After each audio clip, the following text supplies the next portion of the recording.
Hi guys, and welcome to Daily Scuba News. So last summer, scuba diver Richard Fletcher, a BSAC Dive Leader, went missing from his dive group whilst on a shore dive in Plymouth.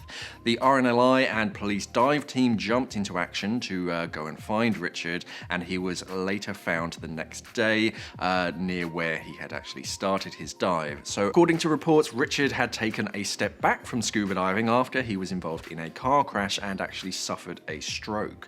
But once he felt up to it, he got the okay from his doctor, he bought new scuba diving equipment and joined the Plymouth Sound Divers Club and was in the process of easing himself back into the sport. So the dive just started like any other shore dive. Buddy and buoyancy checks were carried out and the divers were told to use no more than 1/3 of their gas before heading back, so a good sort of use of the rule of thirds law.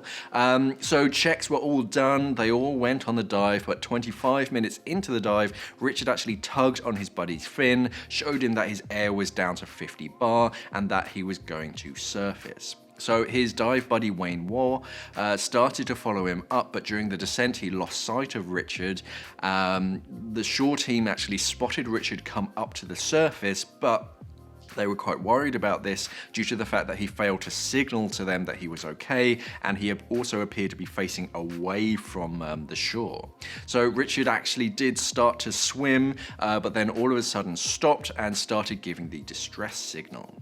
So apparently Richard also rolled onto his back, and the shore spotter Peter Messenger said that he saw Richard move his hand towards his chest before he sank from sight. So this is, of course, when the RNLI and the police dive unit were called to help locate Richard.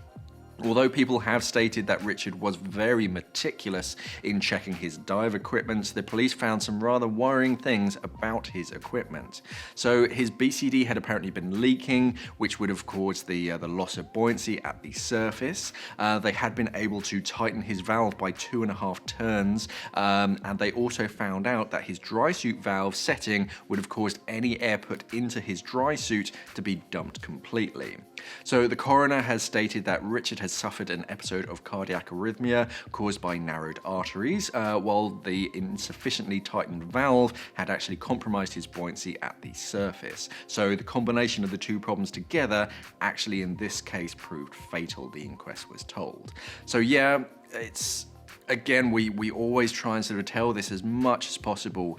During your buddy text, don't just check that the usual things are working fine. You are checking through each piece of your equipment. Just imagine you're like an aircraft pilot. The reason why it takes so long that you're just kind of sat there just waiting to take off is they are literally checking everything. They're looking over all the different bits and bobs. And this is what you need to be doing for your dive equipment. Look over those valves, look over all of those dump valves, and sort of make sure they're nice and tight on your sort of dry suit and whatnot. If you want to dive with it fully open, that's fine, but just sort of bear in mind that, yeah, you can't really use that as a buoyancy device, because as soon as you inflate it, it's just going to come straight out, so you do have to dial that back in.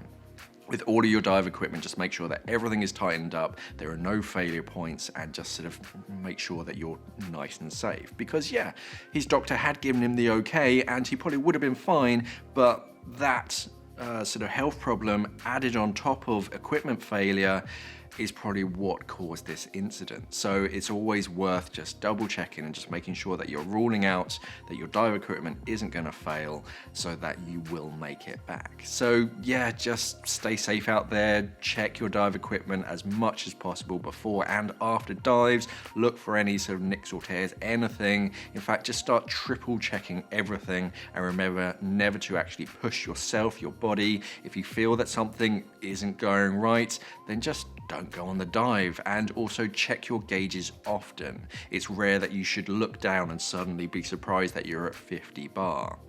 Our thoughts, of course, are with the Fletchers and everybody that knew him at this time. Sadly, we will never find out where the whale shark was tangled or who the rope belongs to. Whale sharks, as we all know, cover great distances. What is known is that it's very unlikely that the rope comes from a Maldives ship. So, yeah, ghost gear sucks, but at least this group of divers acted on their instincts. They didn't just save a whale shark, they also removed a death